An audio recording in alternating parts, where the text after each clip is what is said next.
प्रगति और आप सभी लोगों का प्रगति क्लासेस में स्वागत है।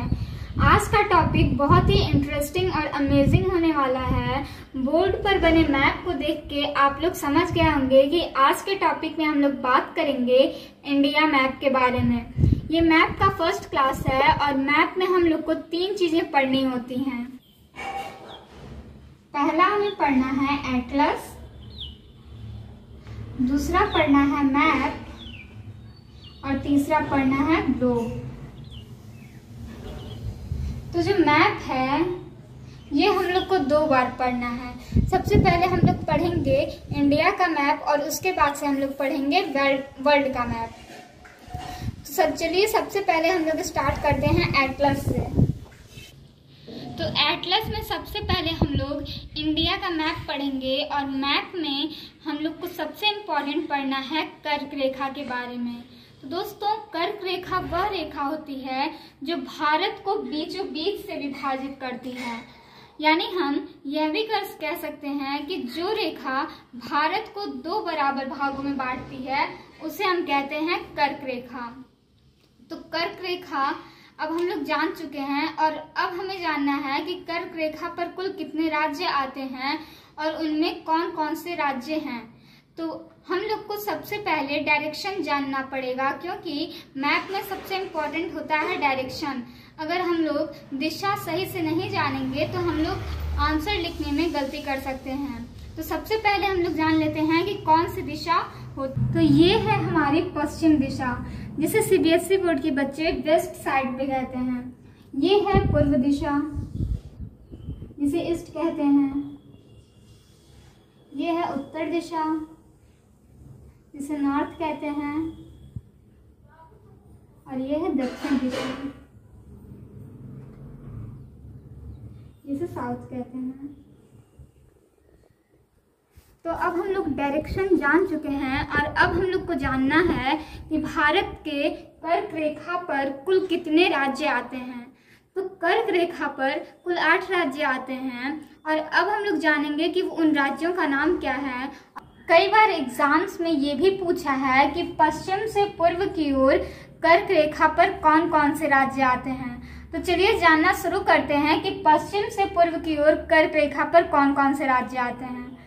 तो जो पहला राज्य आता है उसका नाम है गुजरात, दूसरा राज्य है राजस्थान, जिसका बहुत थोड़ा सा एरिया ही कर्क रेखा पर आता है। तीसरा राज्य है मध्य प्रदेश, चौथा राज्य है छत्तीसगढ़, 5वां राज्य है झारखंड, 6वां राज्य है पश्चिम बंगाल, 7वां राज्य है त्रिपुरा और 8वां राज्य है मिजोरम। तो हम लोग को इसको बिल्कुल भी रटना नहीं है, अच्छे से समझ के चलना है, ताकि अगर कहीं भी किसी भी एग्जाम्स में आए तो हम लोग समझ के मैप के थ्रू सीक्वेंस बाय सीक्वेंस लिख सकें। तो हम लोग एक बार फिर से रिवीजन कर लेते हैं ताकि हम लोग कभी भूलें ना। तो पहला राज्य जो है वो गुजरात है, दूसरा राज्य है राजस्थान, तीसरा राज्य है मध्य प्रदेश, चौथा राज्य है छत्तीसगढ़, 5वां राज्य है झारखंड, 6वां राज्य है पश्चिम बंगाल, 7वां राज्य है त्रिपुरा और 8वां राज्य है मिजोरम। तो पश्चिम से पूर्व की ओर अब आप लोग को अच्छे से याद हो गया होगा। कई बार एग्जाम्स में पश्चिम से पूर्व की ओर पूछने के बजाय उल्टा पूछ लेता है, मतलब कि पूर्व से पश्चिम की ओर पूछ लेता है कि पूर्व से पश्चिम की ओर कर्क रेखा पर कौन कौन से राज्य आते हैं। तो अब हम लोग जानेंगे कि पूर्व से पश्चिम की ओर कर्क रेखा पर कौन कौन से राज्य आ रहे हैं। तो जो पहला राज्य है उसका नाम है मिजोरम, दूसरा राज्य है त्रिपुरा, तीसरा राज्य है पश्चिम बंगाल, चौथा राज्य है झारखंड, 5वां राज्य है छत्तीसगढ़, 6वां राज्य है मध्य प्रदेश, 7वां राज्य है राजस्थान और 8वां राज्य है गुजरात। तो एक बार हम लोग फिर से अच्छे से पढ़ेंगे कि पूर्व से पश्चिम की ओर कौन कौन से राज्य कर्क रेखा पर आ रहे हैं। तो पहला राज्य है मिजोरम, दूसरा है त्रिपुरा, तीसरा है पश्चिम बंगाल, चौथा है झारखंड, 5वां है छत्तीसगढ़, 6वां है मध्य प्रदेश, 7वां है राजस्थान और 8वां है गुजरात। तो अब हम लोग जान लिए हैं कि पूर्व से पश्चिम की ओर और पश्चिम से पूर्व की ओर कर्क रेखा पर कौन कौन से राज्य आ रहे हैं। तो अगर किसी भी एग्जाम्स में ये क्वेश्चन आएगा तो आप लोग को आंसर लिखने में बिल्कुल भी दिक्कत नहीं होगी।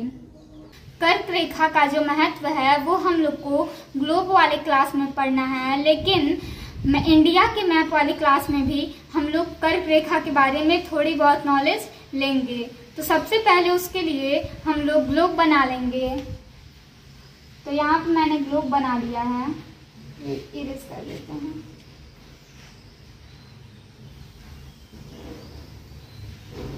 यहाँ पर मैंने ग्लोब बना लिया है और अब हम लोग भूमध्य रेखा खींचेंगे। भूमध्य रेखा मतलब कि जो रेखा दो बराबर भागों में बांटती है उसे हम लोग कहते हैं भूमध्य रेखा।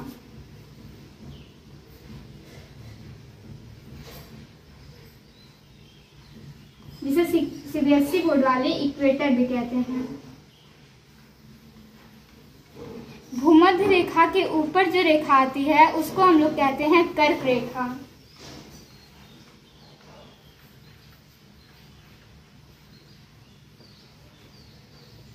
जिसे ट्रॉपिक ऑफ कैंसर कहा जाता है।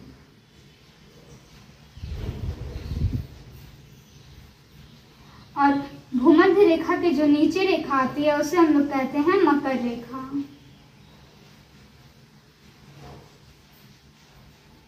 जिसे ट्रॉपिक ऑफ कैप्रिकॉर्न भी कहा जाता है।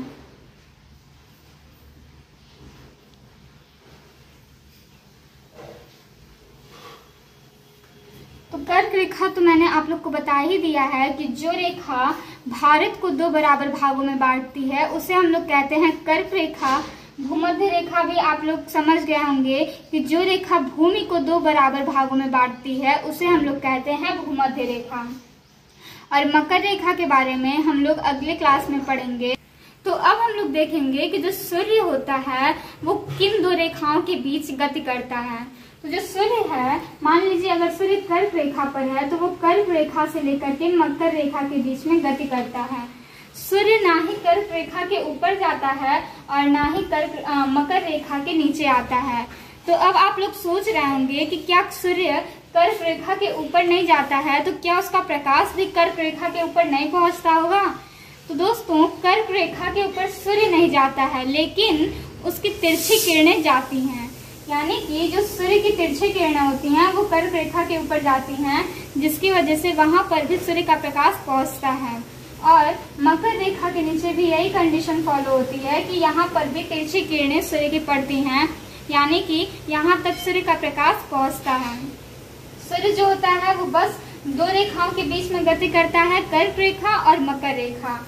तो कर्क रेखा और मकर रेखा के बीच में सूर्य जब गति करता है तो आप लोग यहाँ पे भारत का मैं यहाँ पे रफली नक्शा बना देती हूँ। आप लोग तो जानते हैं कि कर्क रेखा जो है वो भारत को दो बराबर भागों में बांटती है। तो जो भी राज्य कर्क रेखा पर अधिक नीचे की ओर होते हैं, भारत के जो भी राज्य कर्क रेखा पर अधिक नीचे की ओर होते हैं वहां पर सूर्य दो बार चमकता है। पहला जब वो जाता है मकर रेखा से कर्क रेखा की ओर और दूसरा जब वो उधर से नीचे की ओर आता है।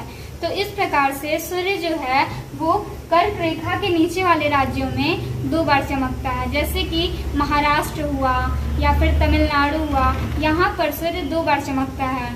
और पटना हुआ या फिर उत्तर प्रदेश हुआ, यहाँ पर सूर्य जो है वो केवल एक बार चमकता है।